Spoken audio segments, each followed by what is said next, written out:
All right, guys, we are back. It is the Spin Zone. I'm Mike Carmelini, that handsome devil on my far left. Your right, maybe, I'm not sure. That's Colin Cronin. And special guest this week, Sam Monson. And the reason he's here, you know why he's here, is because we're talking about the Shouty Shows and what the hell is going on in sports media. Let's get into it.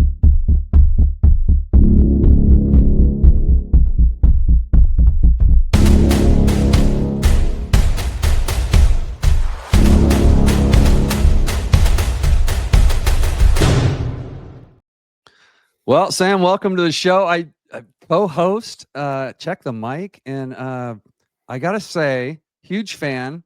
We both are. The thing I didn't know there were two Irishmen that talked about sports, but apparently they are, and I'm lucky enough to have them both on my show. Welcome to the show. How are you? Yeah, I'm doing well. Thanks for having me. Yeah, it's any thoughts, just overall thoughts on the crazy weekend of football we saw this weekend? Did anything jump out at you? Perhaps like historic finishes by the Denver Broncos. This isn't a Broncos show. Just coincidentally, this is something I brought up. I was curious about what your thoughts were. Yeah, I mean, obviously a pretty crazy comeback win. I'm kind of numb to all the the NGS like win probability stuff. Like this was the least probable comeback since whatever. But the Ringer Fantasy guys put it well, which was this hadn't happened in something like 1,602 straight scenarios where a team was down this bad going into the fourth quarter. Which, if you think of an old 16 game schedule, that means 100 years worth of play, and this doesn't happen. So that, I think, puts it into some pretty solid context. Yeah, we don't even have to do hot takes to that take itself. That's what we call a hot stat. It doesn't need any help. You don't have to embellish it or make it about you. You can just say nobody's ever scored 2 rushing touchdowns and 2 passing touchdowns in the fourth quarter ever in history. And that speaks for itself. Colin, what do you say to Mr. Monson? Well, it's good to be talking to you in a slightly different context on this show, Sam. Decided to leave the previewing and reviewing of every game to experts like yourself and Stephen. Wanted to talk to you about a topic you've been on about for quite some time, and it's dear to our hearts here. And I remember when you were leaving PFF and you talked, I think it was a piece on awful announcing, and you talked about trying to be maybe the antidote to Shouty Shows. Let's start there. What pushed you to say kind of enough is enough?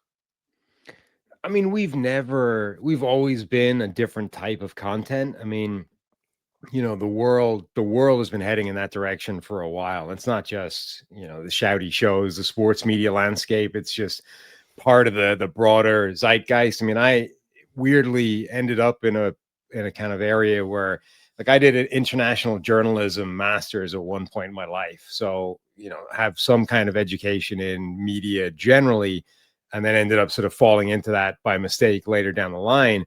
But even back then, you're taught how newspapers work, like how story writing works, the classic old cliches of if it bleeds, it leads, all the negativity surrounding media generally.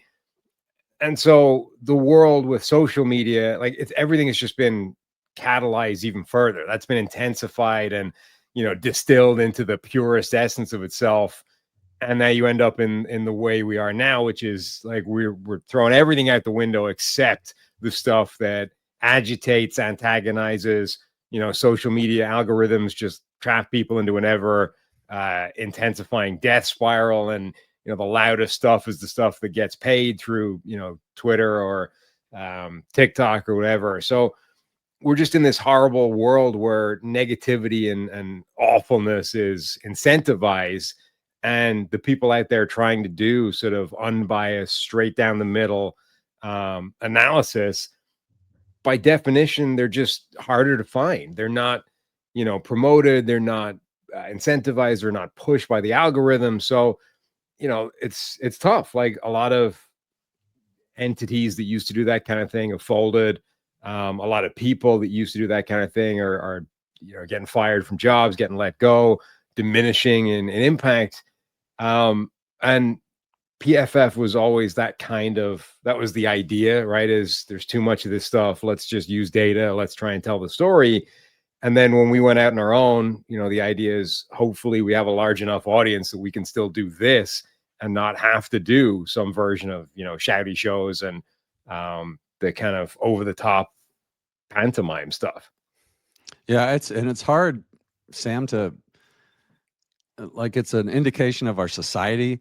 And obviously it can't be the Shouty Shows made society the way it is. It kind of has to be the other way. So it is reflective, indicative of just generally how, at least online or on social media, how people talk to each other, because the discourse there is awful, or can be. But when you meet these people in person, they act like human beings 99% of the time. So it's unfortunate that it sells, but it does. And I guess my first question really would be to you is, who do we blame? And I don't mean names, but I would like the architect, the who's the original, I know who the worst are. We don't have to name them people, but like in the beginning, there were shouty people, and it sort of started, and they were like, "Oh, I could take that." Stephen A. is like, "Oh, I could just yell about everything," and it worked, and it did. But historically, do you have you know, the before the NFL joined together and became the NFL, like before Shouty Shows really became Shouty Shows? Who were some of the originals that you can point to, or that come to your mind? I mean, I think Skip Bayless is probably most responsible for this. Skip Bayless is John the Baptist if Stephen A. Smith is Jesus. That's where we are with this stuff. He paved the way. He was the prophet that came first. He showed the way.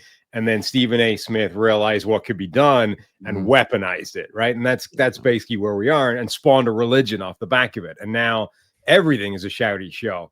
So yeah, I think if Skip Bayless hadn't sort of shown what could be done with this thing, then maybe we would have got there eventually. I think this is the real problem, is that the unfortunate reality to this is it works. The sad thing that the sad thing that people like us don't want to really talk about is that this is human nature, right? Like car crash TV, the classic old cliches of if it bleeds, it leads. Like the problem is that works, right? And it was only sort of convention and some kind of integrity that stopped newspapers going that way years before. If they were just chasing the numbers, that's the direction they would have headed years ago. But this world of, journalistic ethics and all that kind of thing, there was something tying them to something broader. And eventually, with capitalism and we got to make money and the bottom line is all that matters, that just disappeared. And it's like, well, where are the numbers? And the numbers were at this stuff. And that's the same thing with Stephen A. Smith and Skip Bayless. It's all an act, but they realize this is where the money is. This is where the most money is. And that's why Stephen A. Smith is the best paid person at the network. Everything he says is fake outrage and a pantomime, but people want to watch it. I hate that they do, but you have to kind of acknowledge that most people want to see that more than anything else. Yeah. So you're at a wedding and you're standing around all the parents and the bride and the groom, and someone says something about, wow, that's huge. And your inner self says, that's what she said, because that's where my mind goes, right? So everybody has that inside them. But Twitter and somebody started saying that's what she said, or, whatever. And you're right. Everybody, it is who we are, but we hold that inside. But now it's been freed, and it's okay to talk that way. I mean, that's kind of the way I see it. It's like you're exactly right.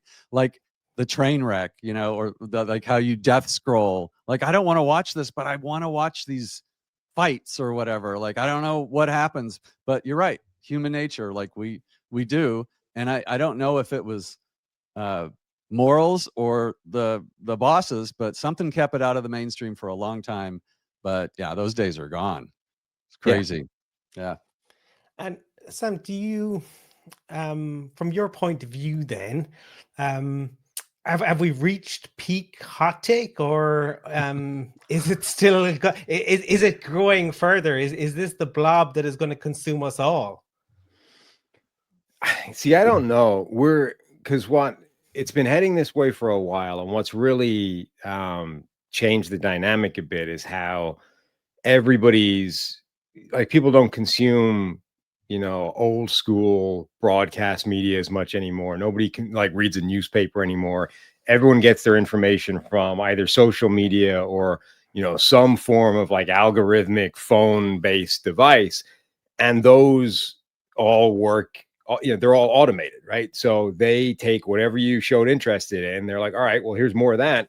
And so it creates this sort of this death spiral, this doom scroll where you're like, well, the thing you show interest in is the worst version of yourself because the car crash, the rubbernecking, the fight in the schoolyard. It's the thing you're not supposed to do, but you do.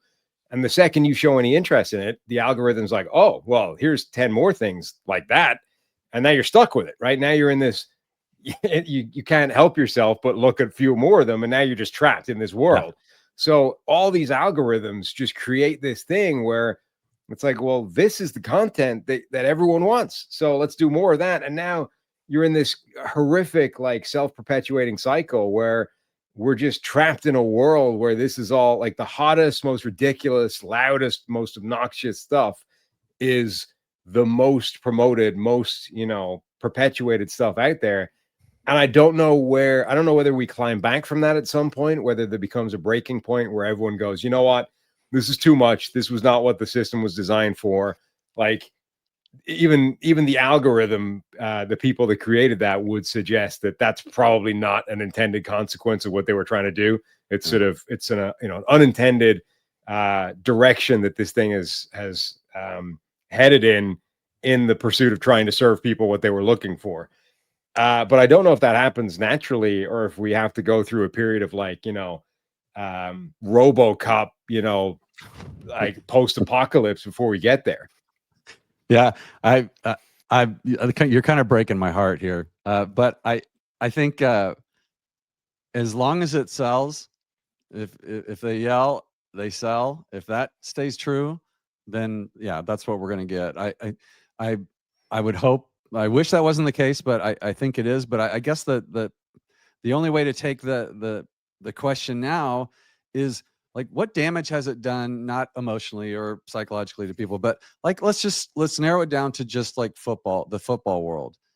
What effect does this have on the consumer understanding the game like they used to? And, you could tune into a show and, it wasn't a narrative and it wasn't someone pushing a hot take. It was, hey, this is what Elway did, and this is what Marino did, and this is why they do those things. And there were the fun, big hit segments and stuff like that. But do you think it hurts the audience or at least makes them less educated, let's just say, about the game?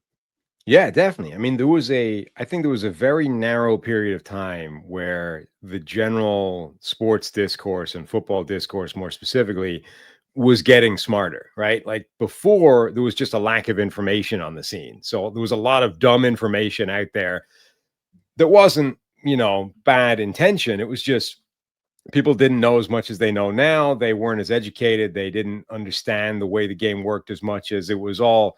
We all just defaulted to the people that played the game and their feelings, right? And it's like, well, this guy's playing. He probably knows what he's talking about. Let's take what he says as face value because nobody knows any better.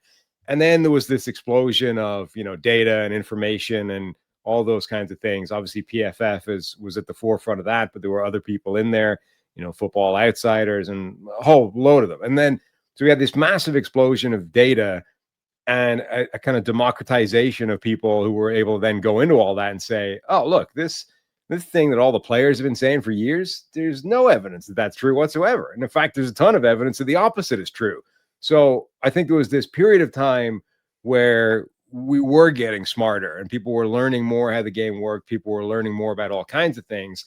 And then very hot on the heels of that was the sort of rise and overtaking of the Shouty Show stuff. And that works obviously in direct opposition to that because, almost the dumber the take, the hotter it is by definition, and the more it's going to take off. And so sensible stuff gets buried, and the majority of people are seeing more and more dumb stuff on a consistent basis. And there's still incredible, the smart stuff I think has never been smarter. Like the development of that area has continued to get better and better. It's just that it's becoming more and more marginalized, and fewer people are seeing it. Yeah, you're right. And PFF was a huge part of that, and it launched a million YouTube channels of football analysts, because they had numbers and people they trusted, like you guys, and provided context to some of those numbers, and then they were able to just expound on it. And it was really interesting what had happened. So in some ways, we're smarter now, but in some ways, we're dumber now. Colin, don't you agree with that? And it wasn't just it wasn't just numbers and data. It's the access to tape as well at the same time. Like those two things, I think, allowed just so many people to go and do their own research and their own information, and again, reject like what random talking heads on TV would tell you just because they used to play the game. Yeah, the all 22 was huge. Colin, I'm hogging your show, man. I'm a huge fan. I'm interested in digging into something, Sam, because you and Steve had Nick Wright on, and you said earlier about people playing characters, and I would agree with that. But Nick Wright claimed on your show that audiences can sniff out when a person doesn't believe what they're saying. Do you believe that? And do you believe that audiences really think that Nick Wright believes what he says, or Emmanuel Acho believes what he says, or it doesn't matter to an audience that they believe it or not? I think it's always dangerous sort of painting any one audience as a monolith. I think Nick is interesting because I have very little respect for several of the Shouty Show people, and often for different reasons. There are people that don't believe a damn thing that they say, and I hate that. And then there are people that do believe what they say, and they're just idiots, and I hate that equally. And I go back and forth between which one annoys me more. Nick is interesting because he's really smart, and he's acutely aware of what he's doing. And I think he's good at most of the time sticking fairly close to what he believes and actually trying to argue, facts, but understanding how to create a take out of it and how to create content off it in a way that's engaging and antagonistic. And I have a lot more respect for the way he does things. Like he used to be on a Houston radio station years ago that I ended up going on a few times. It's actually him and Danny Parkins, who's now at FS1, I think. Those were like the two guys that were co-hosts of that show. And suddenly, Nick Wright is one of the sort of faces of the industry now, and Danny Parkins is cooking as well. It's amazing that one little kind of Kansas City station put through this kind of talent. So I've kind of known him for years. And he is smart, and he does like information and data. And I don't think he operates the same way as a guy like Acho or Stephen A. Smith, who frankly would say anything if they thought it would get the kind of numbers, or if they think someone will argue with it. I think Nick does stick pretty close to what he believes, but he also knows okay, this is a hot button issue.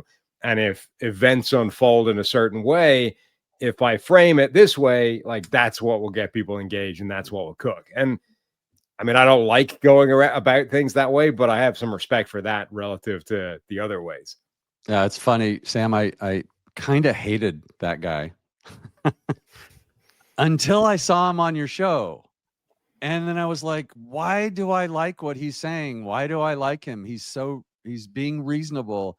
And I guess, Colin, I would say, maybe it's not whether they really mean it, but they just authenticity.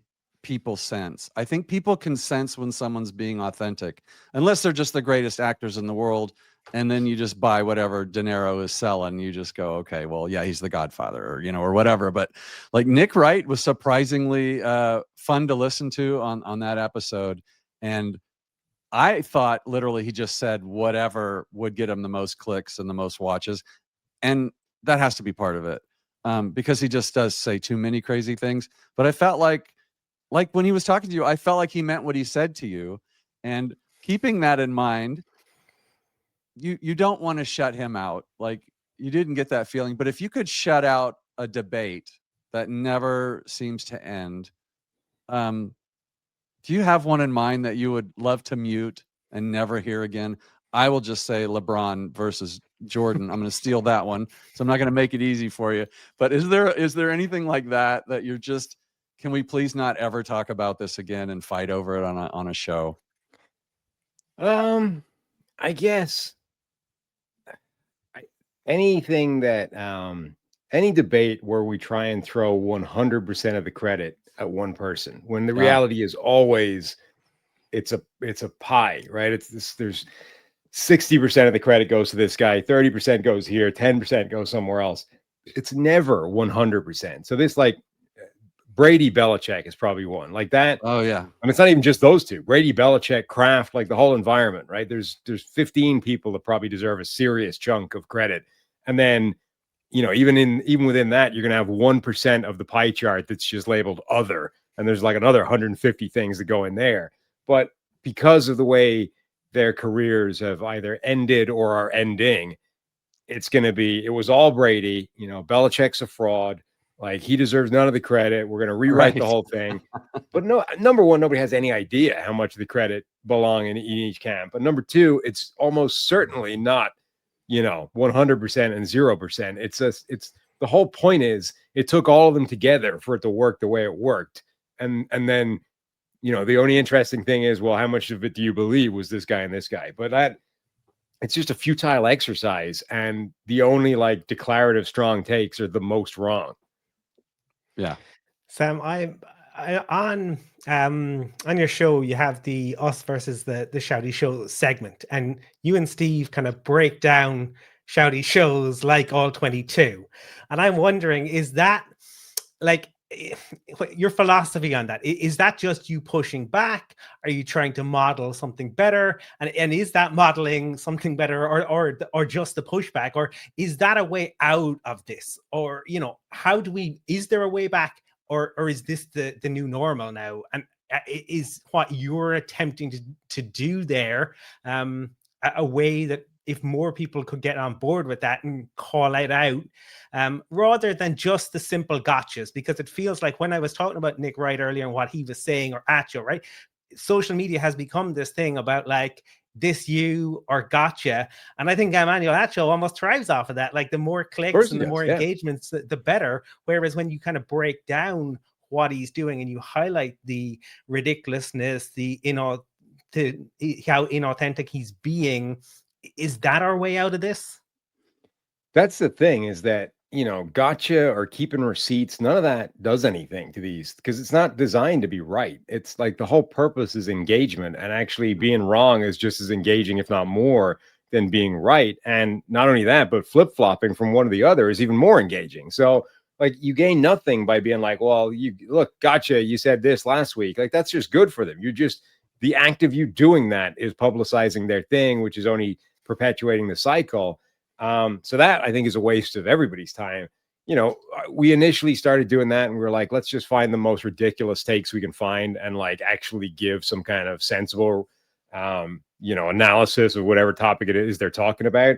It's become a little bit more where we're just, you know, talking about the concept a little bit more and joking around with it a bit and being like, well, you know, this is just sad work from Skip Bayless. Clearly he's tapped out, or, you know, this take is a little bit weak. You know, you can see how he's really working to get this one. But yeah, like, philosophically, I mean, I don't think there's any combating the Shouty Shows. There's certainly no purpose in us, you know, talking about Stephen A. Smith as if, like, I don't know what percentage of his audience we have, but it's a minuscule fraction. So, you know, there's no point in trying to push back or engage on those terms. All we can do is sort of stick with what we do and use them as contrast, if anything. Yeah. And someone, I don't remember who, Colin might remember, someone famously said years ago, I don't care what you say about me, just spell my name right. And that's nothing. That is about as true as it gets. Like, those guys don't care, because hate, great, agree, disagree. It's the discourse, it's the clicks, it's the watches. They don't care. Spell their name right and they're happy. Before we get you out of here, though, unless Colin has one of these super deep questions for you, I've got a question for you.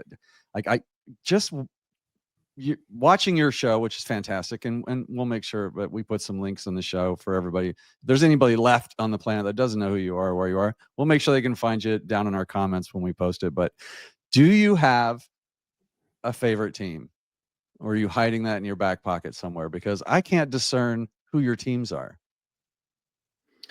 Yeah, Steve doesn't. He's kind of nomadic now. He was a Tom Brady fan, so for years he was a Patriots fan, basically by default. And this is a common. Neil Hornsby, who set up PFF, he was a Dan Marino fan. So sort of in the 80s, he was like a Dolphins fan. And then when Marino retired, he realized he was really a Marino fan. He wasn't a Dolphins fan at all. Steve was kind of like that with the Patriots. He realized was he a Bucs that actually fan then after? Was he did he become a Bucs? No, but he just realized he was a Brady fan, right? It wasn't the Patriots thing. It wasn't the Bucs thing. He just liked Tom Brady.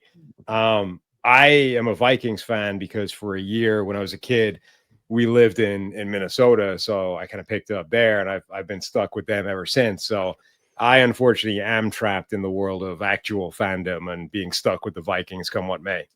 Yeah, good. Good on you.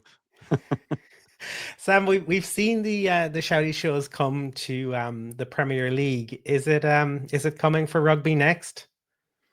I mean, I think it's coming for everything. Like, unfortunately, it is the content that does the best, and everybody knows that. Everyone recognizes that. And if you're chasing anything other than, this amorphous concept of sort of integrity and down the line analysis, if you're chasing engagement, if you're chasing the numbers, viewership, money, whatever it is, you are going to push down the Shouty Show direction, right? You're like the guy, the pundit, if you're choosing between two of them, right? The straight-laced guy who's just going to tell you the way it is, and he's the most accurate guy you can think of, and a guy who's going to bloviate and just say whatever's on his mind, and most of it's ridiculous.